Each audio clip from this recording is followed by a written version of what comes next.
आज मैं आपके लिए लेके आई हूँ गेहूं आटे और ताज़ी मेथी से बनेगी ज़बरदस्त खस्ते की रेसिपी को। आप देखिए कितने बढ़िया गेहूं के आटे के खस्ते आप बना के तैयार कर पाएंगे। और इन खस्तों के लिए आपको कम मेहनत करनी, इन्हें बेलना नहीं है, इसमें कोई सोड़ा नहीं है और ज़बरदस्त क्रिस्पी से आपके खस्ता बन के तैयार हो जाएंगे, वो भी झटपट। तो चलिए बिना देर किए शुरू करते हैं इन खस्ता को बनाना, जो झटपट से बन के तैयार हो जाते हैं। बिल्कुल इसके लिए हमें अलग से मसाला बनाना है। तो यहाँ पे मैं काली मिर्च ले रही हूँ 1 चम्मच। तो यहाँ पे मैंने इसमें काली मिर्च डाली है, साथ ही 1 चम्मच जीरा डाला है। और अब हम इसमें डालेंगे अजवाइन। इनमें से जो फ्लेवर आप देना चाहें, जीरा बस का देना चाहें, अजवाइन का, मैंने यहाँ पे तीनों मसालों इसमें ऐड किए हैं और हल्का सा ये कूट के दरदरा कर लिया है, ताकि जो मसालों का टेस्ट है वो बहुत बढ़िया है। यहाँ पे मैंने ताज़ी मेथी का इस्तेमाल किया है। इस तरह से मार्केट में अब ताज़ी मेथी आ रही है, तो उसी के हम पत्ते इस तरह से निकाल कर धुलकर काट कर साफ़ कर लेंगे। और लगभग मैंने 100 ग्राम यहाँ पे मेथी का इस्तेमाल किया है। तो यहाँ पे मेथी को मैंने साफ़ कर लिया है और साइड में रख दिया है।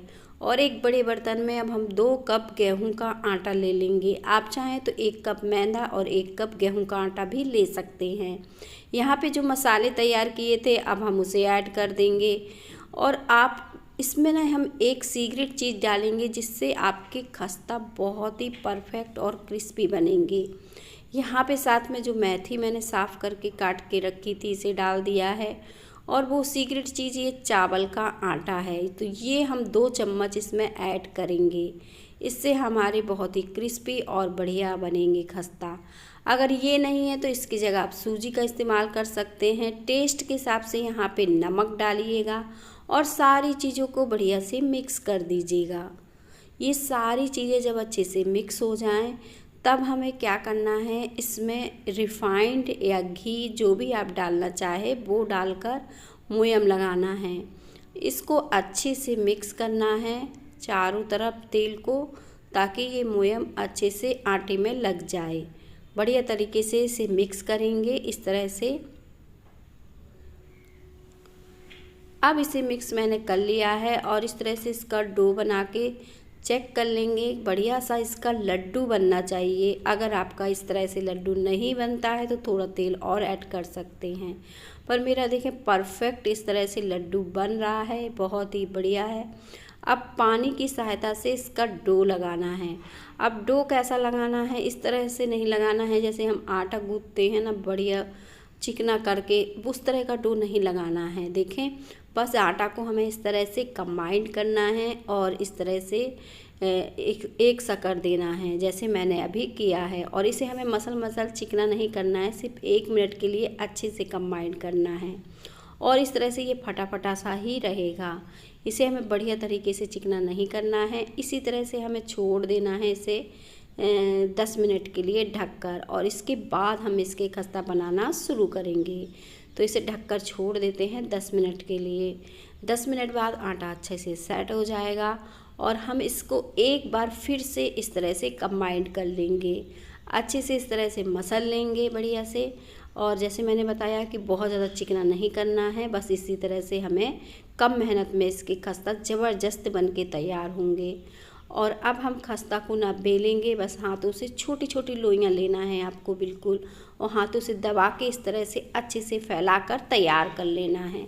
बहुत ही बढ़िया ये खस्ता बन के तैयार होंगे।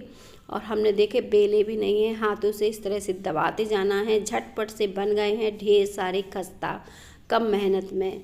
और इस तरह से इसमें देखें चारों तरफ ही फटे फटे से रहेंगे। इससे क्या होगा कि अंदर तक अच्छे से सिक कर तैयार होंगे।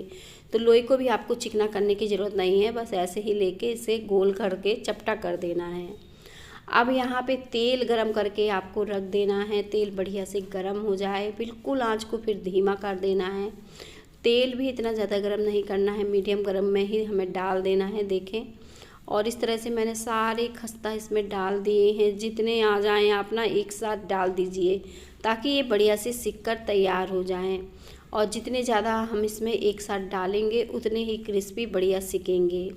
अब खस्ता हमारे देखें धीरे धीरे करके फूल कर ऊपर आ रहे हैं, और आप तेल भी देख सकते हैं कितने धीमे पे मैं इसे सेक रही हूँ ताकि ये अच्छे से सिक कर तैयार हो। अब हम इन्हें इस तरह से चला देंगे एक बार इस तरह से, ताकि ये दूसरी तरफ भी अच्छे से सिकने लगें। तो इस एक बार इसे पलट देंगे या फिर इस तरह से घुमा देंगे तो ये अपने आप ही दूसरी तरफ सिकने लगेंगे। और इसे 2 मिनट के लिए फिर से इसी तरह से छोड़ देते हैं। जैसे ही ये और सिकने लगेंगे तब हम इन्हें अच्छे से पलट देंगे। और देखें इसमें क्रैक कितने बढ़िया पड़े हैं, एकदम परफेक्ट हमारे खस्ता बन के तैयार होने वाले हैं। अगर आपको भी खाली चाय अच्छी नहीं लगती है तो इन खस्ता को आप बना के रख लीजिए और चाय के साथ इसका आनंद लीजिए। मुझे तो भाई चाय के साथ खस्ता या नमकीन कुछ ना कुछ हो तो मज़ा आ जाता है। तो आप भी इस तरह से खस्ता बना के स्टोर कर सकते हैं। झटपट से ये खस्ता बन जाते हैं कम मेहनत में। आप देखें कितने बढ़िया है, मैं ऐसे पास से दिखा रही हूँ। इसी तरह से आपको सेक के तैयार करना है। तो बस इसे निकाल लेते हैं और बाकी के खस्ता भी अब हमें इसी तरह से सेकना है। और एक साथ में ही आप ढेर सारे खस्ता बना के तैयार कर पाओगे। ऐसा नहीं है बहुत देर तक आपको किचन में रहना पड़ेगा। ये देखें कितने ज़्यादा मैंने खस्ता एक बार में बना लिए हैं। और बाकी के खस्ता भी अब हमें इसी तरह से तल कर तैयार करना है। तो इसमें भी हम जितने एक साथ आएंगे ढेर सारे डाल देंगे। और इनको भी देखें पलट पलट के मैंने बढ़िया से सेक लिया है। इनका एक परफेक्ट कलर आ गया है, बहुत ही क्रिस्पी और बढ़िया दिख रहे हैं। मैं इसे पास से दिखा रही हूँ आपको, एकदम लाजवाब से हमारे खस्ता बने हैं। तो बस झटपट से इन खस्ता को आप बना लीजिए और मुझे कमेंट में जल्दी से बताइए कि कैसी लगी आज की हमारी ये रेसिपी। तो सारे खस्ते अब हम निकाल लेते हैं।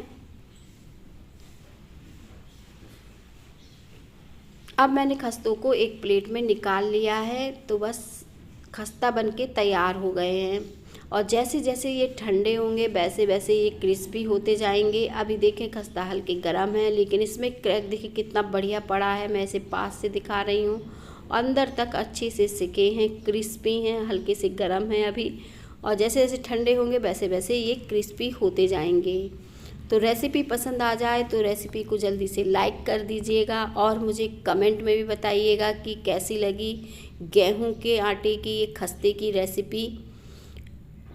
और मिलते हैं हम इसी तरह की नई रेसिपी के साथ।